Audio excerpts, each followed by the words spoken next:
Hi, everyone. Thanks for coming today. We're here to talk to you about the journey to a single source of truth at the Federal Aviation Administration, otherwise known as the FAA. I'm the COO for Tantus. Tantus is an IT and management consulting provider for the federal government, particularly in DOT and HHS, and one of our specialties is business intelligence and data warehousing.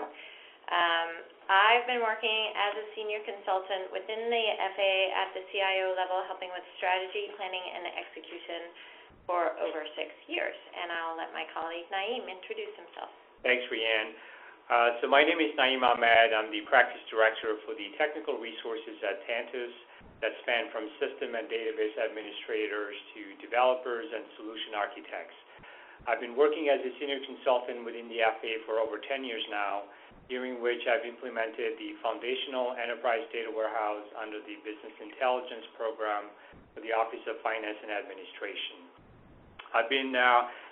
We have been using Tableau for over 2 years now and have developed a strong partnership between Tableau, Tantus, and the FAA. This is my 3rd year at the conference, and I'm delighted to be here as a speaker. So this is some of the topics that we'll cover. We're going to talk about the FAA environment and what's happening within the organization, as that's very relevant to the state of BI. So then we'll cover what that has formally meant for business intelligence within the FAA and what that looks like as we change, and that is wrapped around a program that we call CURE that we'll get into. We'll talk about some of the challenges and some of the key levers for success, and of course we will have case studies and demos intersprinkled, so keep your fingers crossed for those. So let's talk a little bit about the FAA. Hopefully all of you know something about it. Many of you may have interacted with the FAA on your way to this conference if you're coming from out of town, but we're not the people to talk to if you didn't get your peanuts or your blanket on your flight. The FAA is actually a pretty amazing organization. Its mission is to maintain the safest, most efficient aerospace system in the world, and it does so. It oversees 30,000 takeoffs and landings per day. And where we are within the agency is actually on the non-national airspace side. So the agency is actually organized as far as a NAS and a non-NAS kind of structure. And there are 17 different lines of businesses and staff offices. Each of those have somewhat of an autonomous finance, HR, and most importantly to us, IT staffs and supports. Now, this is changing. The Congress has recently approved moving all the administrative functions under one new line of business called Finance and Administration, which includes obviously finance, HR, IT, and acquisitions. And the FAA is in the middle of a multi-year plan to stand up this new line of business. So that provides major opportunities for us. We can do some foundational and transformational initiatives which were not possible to this new, quote, one IT organization. Those things include such things that are found sort of elementary in organizations such as single sign-on, which actually is not possible in our current line of business structure, and a single email platform, which is not, which is something that has just recently happened to some of the agency, but not the others have not yet been rolled out to. So, but in the middle of all this excitement where we have these opportunities, we also have a lot of constraints. The new Office of Information and Technology was mandated to save $36 million in FY13, and then we got another body blow of sequestration where people started worrying about their personal finances and whether or not their incomes would change dramatically. And FAA was lucky enough to have that sequestration decision reversed for itself. However, there was still an additional budget cut to come up with the monies to make sure that everybody was paid for their work this year. So, interesting place to be. And let's talk a little bit about what that means for the state of BI within the FAA. So you can see here we've got the classic silo picture, and that really is how things have operated traditionally within the FAA as far as BI. There's various multiple data sources, many duplicative, overlapping types of data within the organization, no clear data owner, no authoritative source, and people tended to kind of lock their data away from other people because they knew what was in there and they weren't sure if other people had good sources. There was no economies of scale. There was a lot of redundant resource capabilities and very similar development efforts that were happening across the agency. As far as BI tools and standards, it was pretty messy. There was no clear licensing model. There was sometimes the same tool set licensed in different ways within even lines of businesses. And this just caused a lot of user frustration and confusion. Where do I go? And finally, there was just a very limited ability to connect the data dots across the organization. So most of the data was function or domain specific and a limited ability to tie it all together to see a clear picture of the different data domains. So I'll hand it over to Naeem to talk a little bit about how Tantus got started in BI at the FAA. Thanks, Rhiannon. So how did Tantus get started doing BI at the FAA? I feel that this is a great example of a data-driven decision-making story that has validated the existence of a BI program in support of a revenue stream and really exemplifies Tableau's mission statement to help people see and understand their data. So in order to give you some more context about the landscape of BI a decade ago, let me relate a story on overflight fees. Overflight fees, in simple terms, is what the FAA charges for the use of air traffic control services within our airspace. The FAA originally developed an estimate to charge the airlines for overflight fees. Well, that did not go well as Congress rejected the estimate and mandated that they provide an exact cost. I have a trivia question for the audience. Can anyone guess how much an aircraft is charged in overflight fees to fly from Vancouver, British Columbia to Nassau, Bahamas? Believe it or not, neither could the FAA prior to 2003. And this is where Tantus comes into the picture. In 2001, Tantus built the first data mart to support labor or workforce reporting. With over 10,000 air traffic controllers alone, you can imagine how 60% of the annual budget, as much as $9 billion, is attributed to labor costs. This data mart was necessary to change charging practices at the FAA to ultimately support a solid cost accounting model. We started with 54% of the employees charging the right projects and task combinations, and with visibility to the data as well as strong sponsorship, the FAA achieved a 99% compliance rate across the agency in a few years. With a solid labor data mart in place, Tantus was then able to implement the cost accounting data mart in 2003, and the result, with labor and cost accounting data mart, we were able to report fully burdened overhead costs down to the penny. To give you a sense for the size of the data marts, there are over 120,000 reports run annually, 4,000 users of the system, and over 4 terabytes of data in the EDW. So really the big takeaways here, understanding the data drove a culture change in charging practices, resulting in significant revenue, about $60 to $75 million every year for the agency in overflight fees. And by the way, the answer to the trivia question, the overflight fees from Vancouver to Nassau is $975. So let's talk about what that looked like back in the day. As great as that story is, our reports were built for the domain workers, the quote-unquote Excel culture. Obviously columnar format, very detailed, accounting term focused. And because of the problems with sharing information across the enterprise, there were other reports that were generated that had some of this information in, maybe presented in different formats. And that led to increased support costs for reconciliation. The lack of a data dictionary really hampered translating numbers across different domain spaces. And there was increased support costs from just different groups developing the same reports.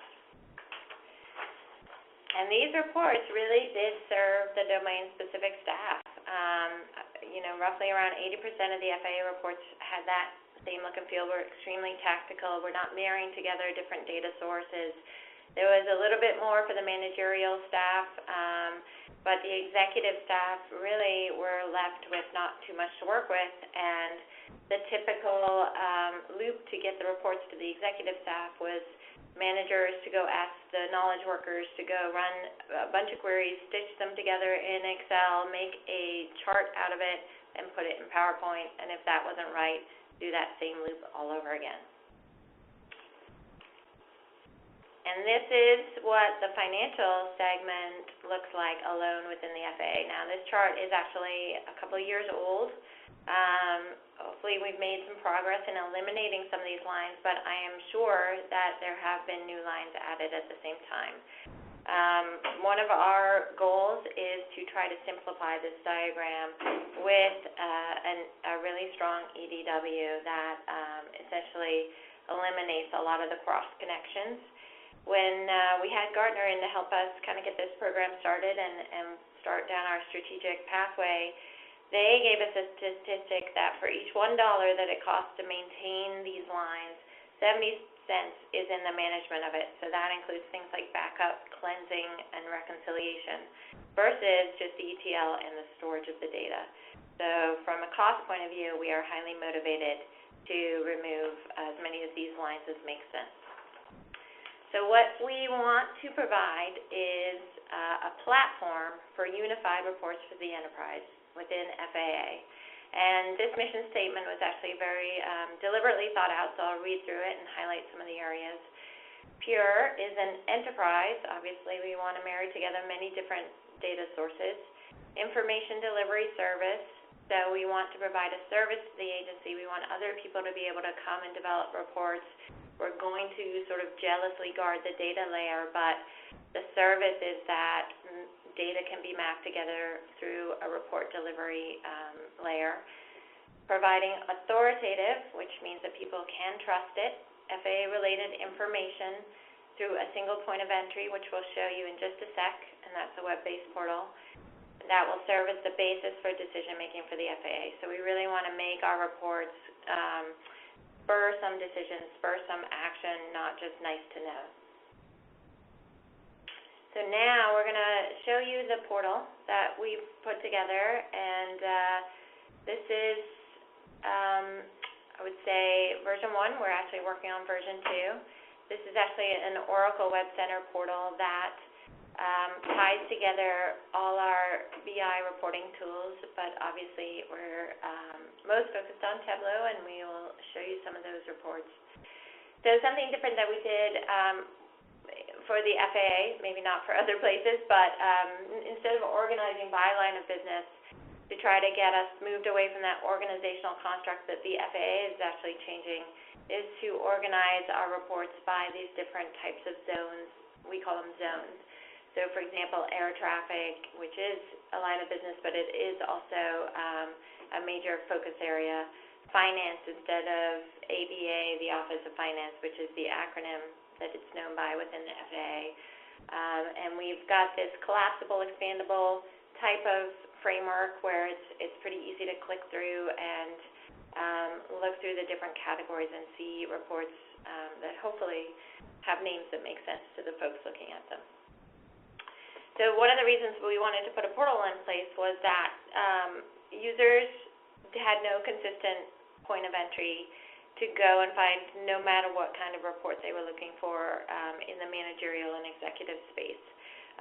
Obviously, reports that are operational and very tied to a transactional system usually reside very close to, if not within that transactional system. We're really focused on those upper two tiers of the pyramids with Pure. Okay, with that, we're going to jump into sort of hands-on demo of one of the dashboards.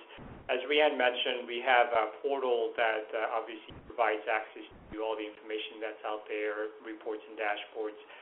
I'm going to show it to you from my desktop, and as I pull it up, I'll also give you some definitions for what we're looking at.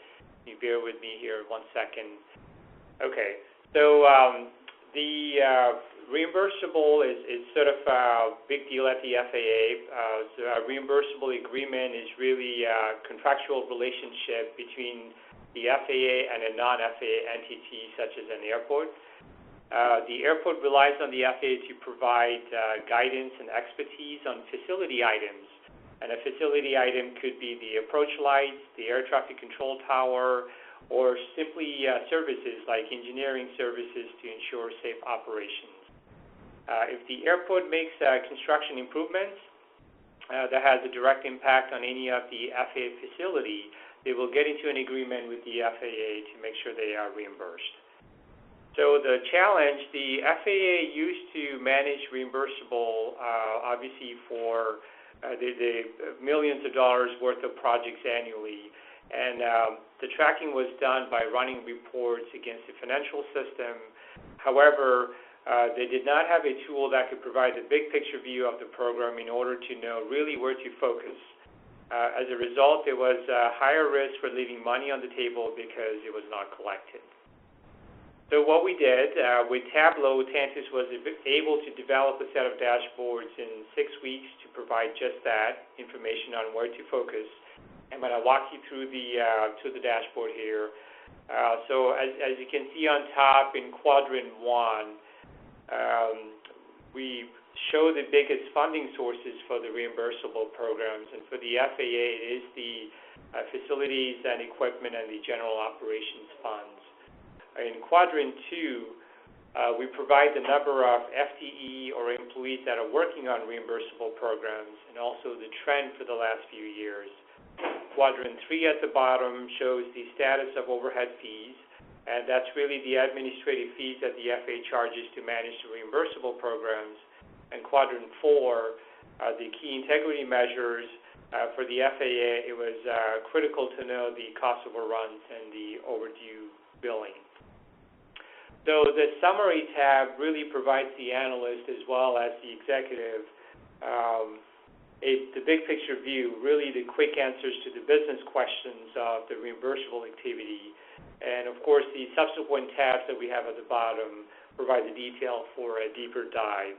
And if I can just jump in, we have tweaked the numbers here to protect the innocent. So that is why you're not looking at this through the peer portal, which has the real numbers in there. So these are representative. They're not actuals, just for the record. That's a very good point. Thank you. So with the solution, the NetNet, the FAA was able to collect an additional $20 million in revenue last year. And that's a real number. That's a real number. That's correct. A quick note on building the dashboard. So as Reanne stated before, the idea is to develop a platform in a shared services model. And in this model, we allow other organizations to develop their own dashboards and publish into the peer portal. With this, of course, there's a need to maintain development standards, and I'm going to highlight some of the guidelines that we've provided other organizations. The dashboards have a similar look and feel. We require publishing of the metadata about the dashboards on top. That could include, obviously, the title, but also the refresh status of the data, which is critical for our users. All the filters for slicing and dicing are on the right side, along with the top hovers or sometimes the reference tab at the bottom. And this provides the information for the definition for the data that you see on the dashboard. And in cases where it makes sense, we strongly recommend providing a summary tab, just like the one you're seeing on the screen, to serve as the executive tab. And like I said, users can certainly get into the detail tab for further detail. I think that's pretty much it for this one. So I'm going to go back to the presentation here. Okay, so you've heard us talk about a portal, a warehouse. We talked about Tableau. So we'll take a closer look to see what this looks like under the covers and how it fits together. And this slide is a good representation of the BI architecture for the FAA shared services model. We'll describe the different layers in a moment and go over the key drivers that makes Tableau such a good fit for this architecture as well. So the explosion of what Gartner calls the 3 V's of data, which is the volume, the variety, and the velocity, required the IT organization at the FAA to come up with a model that can support the unique needs of the various lines of business across the agency. And a key requirement in this type of implementation really is a self-service offering that's going to allow the individual groups more control over their analytic products. So that really means the ability to access enterprise data, the ability to do mashups with their unique data sets, and obviously the freedom to develop their own dashboards. So we leveraged Gartner to develop a BI roadmap, and we selected the tools that will take us to the next maturity level, and obviously here we selected Tableau. So why is Tableau such a good fit? By nature, it caters to data discovery and data visualization. It can handle large volumes of data. In our cases, some of our dashboards have millions of data, millions of rows that has to process through. It is fast in our experience, especially with quick filtering. We provide the ability to do mashups. It works with our single sign-on model for security, and that's key again, because we are customizing the delivery of the dashboards into personalized portals, and we need to know from the time someone logs in what they have access to. Our experience is that it has the fastest time to market using an agile development framework. We use Scrum, and of course it is ranked in the top right-hand quadrant by Gartner, as you know, for ease of development and use. Therefore, our customers like it. Okay, let's shift just a little bit to provide you more detail on what we call the foundational pieces of Pure, and it's really broken into 3 areas, and we refer to these as the pillars of Pure. At the foundation is the enterprise data warehouse. The information is organized by domain instead of systems. We're removing the LOB silos to provide the business the ability to connect or tie their specific data to other agency data, and therefore gain insight to a complete view of the FAA business landscape. And we're sunsetting duplicative data feeds that exist today, and Rhiannon spoke about that earlier with the significant potential cost savings, or cost reductions, I should say, in this area.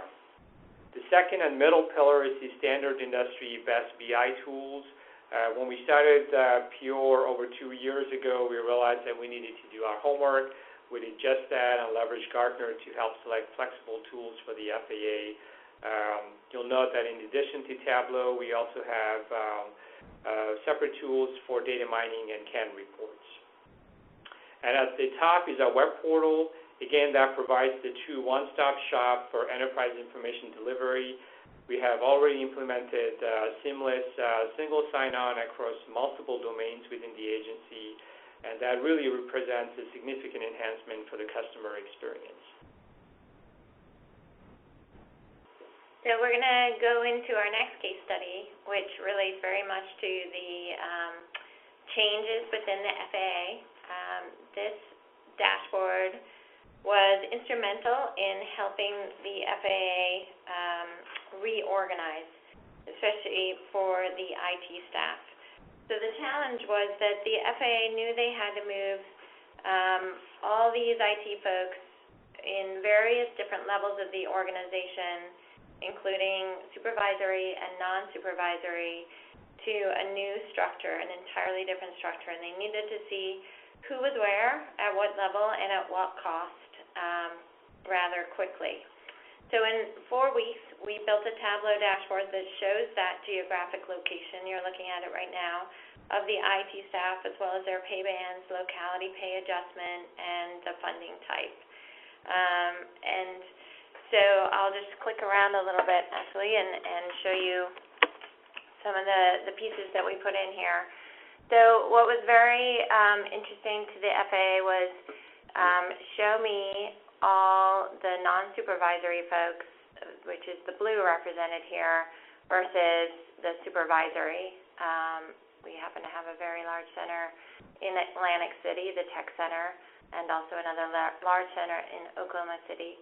So you can see just kind of picking in on those areas who is what where. This will refresh in a little bit and show you down at the bottom the state, the city, the role, the level, and how many employees.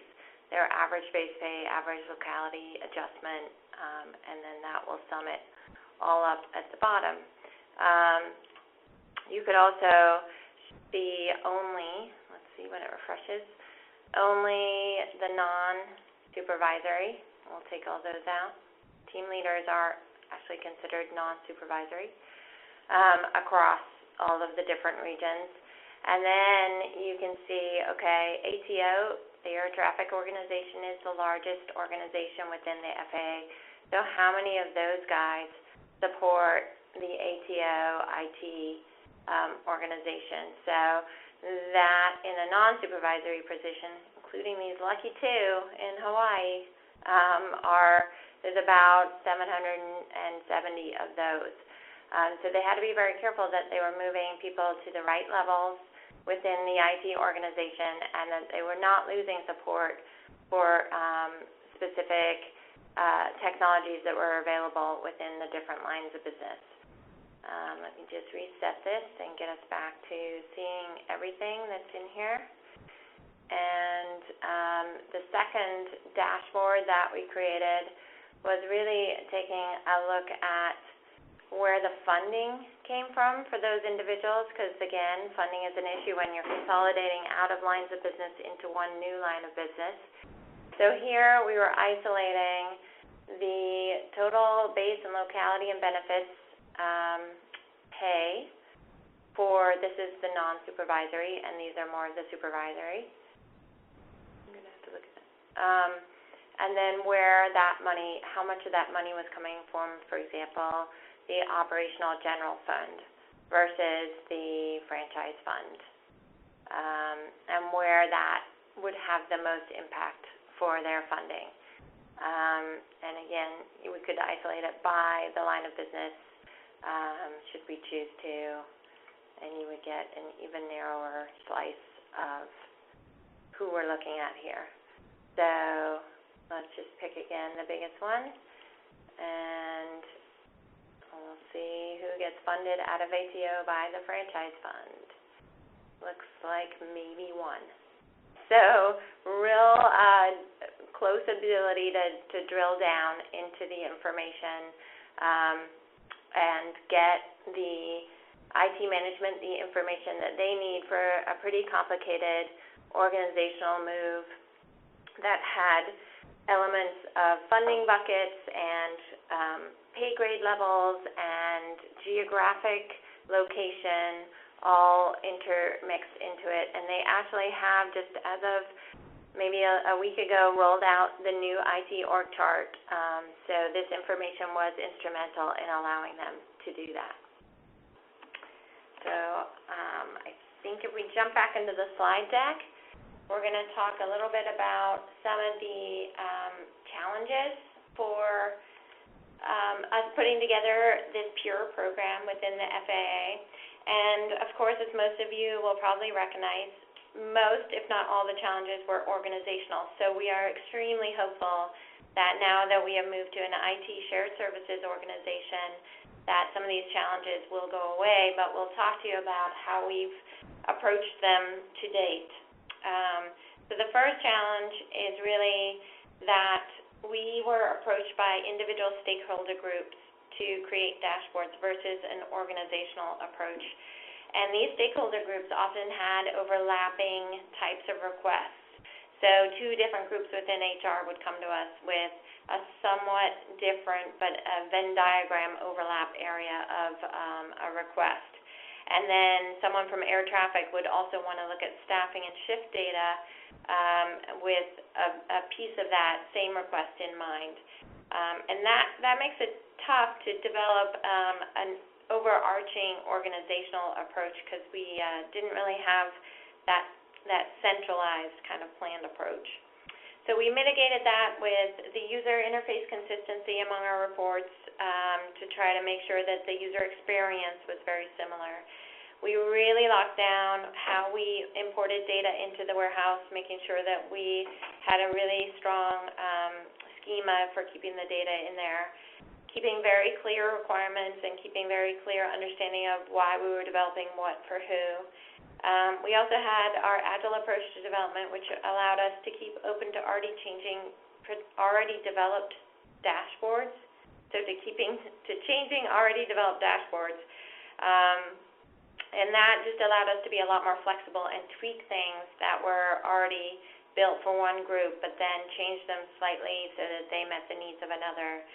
And then obviously listening to the experts in these particular areas, really trying to understand what they were looking for. The second challenge was we did not have this organizational mandate traditionally. Again, hopefully that will change now. We've historically been unable to get the champions that we needed to have that enterprise approach, but despite this, we have actually a really strong, we have pretty much our whole fiscal year in backlog right now in projects from organizations and groups that have sought us out. We have experienced some competition within the organization. Again, this is sort of a symptom of a lack of champion. We have other groups that do BI within the FAA, and we try to treat it more like this is a collaboration. We are in partnership with them. We started a Tableau user group within the FAA, and Tableau's been great about coming in every month and doing a sort of knowledge sharing training, demo session, and allowing all of the different groups within the FAA to ask their particular questions. But they've also helped us a lot when someone from the FAA requests licenses from Tableau. We have awareness of that through someone in acquisitions, and then also Tableau helping us with that as well, so that we try to make sure that we understand where license buys are happening and whether or not that's something that they could come to cure and not incur that redundant cost. And then with the org changes, this has been a mixed blessing in that we have been able to see some changes already that have made us really hopeful to mitigate the above challenges. But then it's also really hard to keep people focused on doing their jobs in development where they're trying to figure out who their new boss is. So we've just tried to really support the organizational changes with the dashboards like we've just shown you. And then our big challenge is keeping up with demand, and I'm not going to complain about that. So some things have worked really well for us. We have seen how people get excited when they are moved from being a data gatherer to a data analyst, and we've really tried to get folks fired up about that. And we do try to take metrics on how much time they save per week or per month, developing the queries that they've developed and doing all the manipulations that they do, and we generally have a positive ROI on all the dashboards that we've worked on because of that. And then because Tableau allows us to develop things so rapidly, we can show them something and it's not right, and we can refine it very quickly, and Tableau is just perfect for the Agile Scrum development methodology that we use for that. We really also help people to really change their mindset to be open for discovery.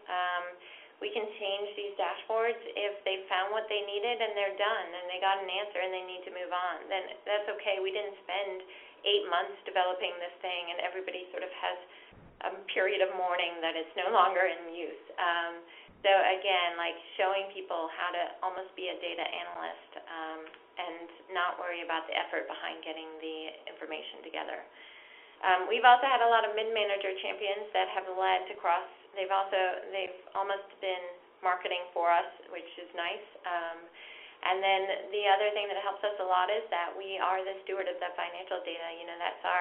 That's our IT EDW roots within the FAA, and everybody wants to know how much something costs. So we kind of have their captive attention because of that. And the way that Tableau has really helped us, it really supports this limited economies of attention, where people get what they need and they move on. Well, that's great. We've served that need, and we shouldn't feel upset about that. That being prepared for discovery, change these dashboards rapidly to meet the user needs.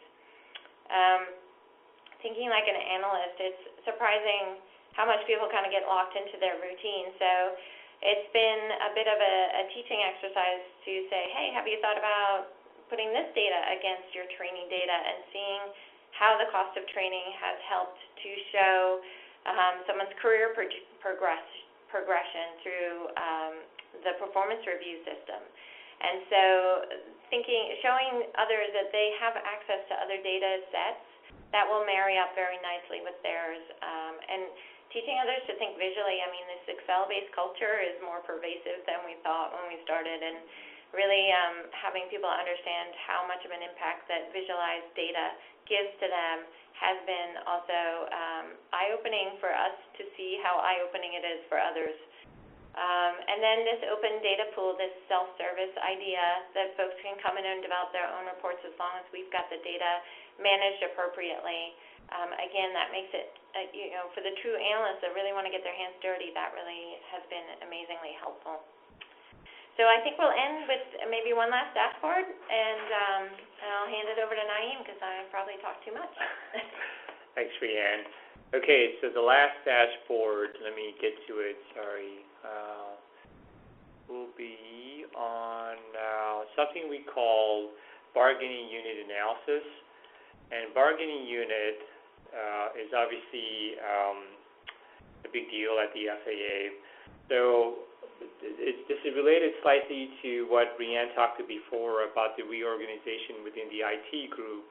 And what was necessary is the FAA management needed to have a clear understanding of the employee numbers, but also specifically salaries and cost of overtime and premium pay by the different bargaining units to really go back and have an informed discussion during union negotiations. So let me, before I move on further, let me just go ahead and reset this so you can kind of see what this looks like. So the information was available, of course, in multiple data marts, labor systems, and human resources systems. And I think it required, obviously, Rhiannon alluded to this before, running several different queries before manually combining the data sets, and then that's how you get to summary level information.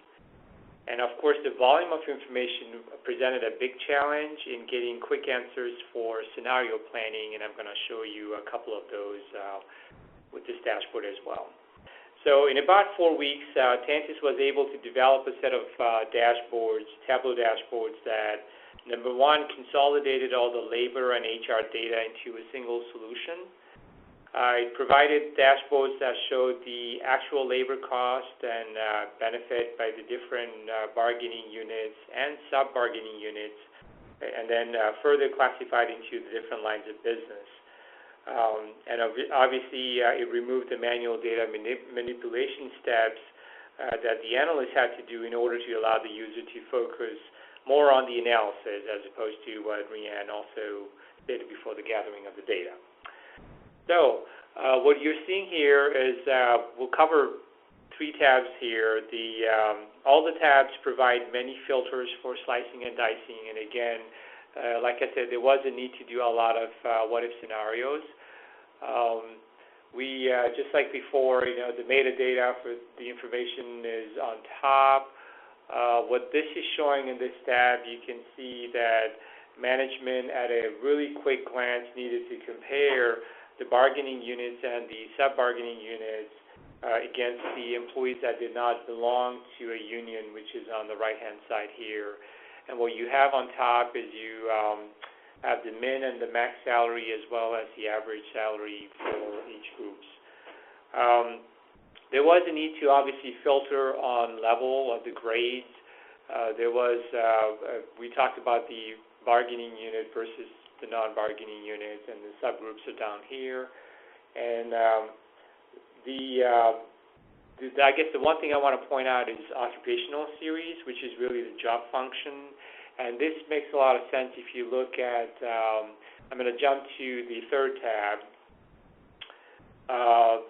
This tab allowed the management to kind of see or do some scenario planning around the cost of overtime by really being able to adjust the threshold. And I know this is a very busy graph, so let me narrow it down to really the air traffic controllers, which are mostly in the NACRA group.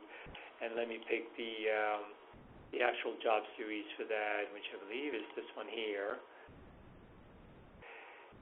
So what this does is this is a really good example of where management could decide that if we set a threshold of 1.5% overtime, it shows you the bargaining units that are in green, which means that it's not really costing money for the FAA. But then they've said that it's acceptable to have that amount of overtime. And so they can say, you know, if you look at that percent across the different air traffic controllers and the different bargaining units, that's what that will cost them in above and beyond that acceptable 1.5% threshold of overtime. And you can see the cost of that and I think the employees that comprise that area. That's correct. And with the slider, of course, you can change it, and if they decided that the 2.5%, 2.5% would be acceptable, then you can see a lot more greens on the dashboard. And then let me jump back to the second tab, which I skipped. The second tab really, again, it has the ability to filter on grades and the different occupational series. And really, the key here is to be able to see how many employees fell within each bucket. And I know I have the filters on NACA, so I'll change that quickly and select all the occupational series up here so you can kind of see what that looks like. So this is, in summary, this is a good tool for management to come in and anytime they have conversations or need informed decisions on a meeting with the bargaining units. Yep. And so we'll just end with one last slide, and that's kind of just our guiding principles for PURE, and that is, you know, data is just, you need it, but you can't really do much with it. It's the facts, it's the measurement. So you want to move to information. Now that reduces uncertainty. You know, what's the temperature of the pool? Should I jump in? Should I not jump in? But material information, that's really where we want to be, and that's where we want to be providing for the FAA, and that's indisputable. Get out of the building. It is burning. It's going to change a decision or make a decision or a course of action. So it has real importance and real consequence, and that's PURE's goal, and Tableau has definitely helped us achieve this goal by very, very distinctly showing that material information to the FAA and helping them get to their single source of truth. So that's it. Thank you for your time. Thank you.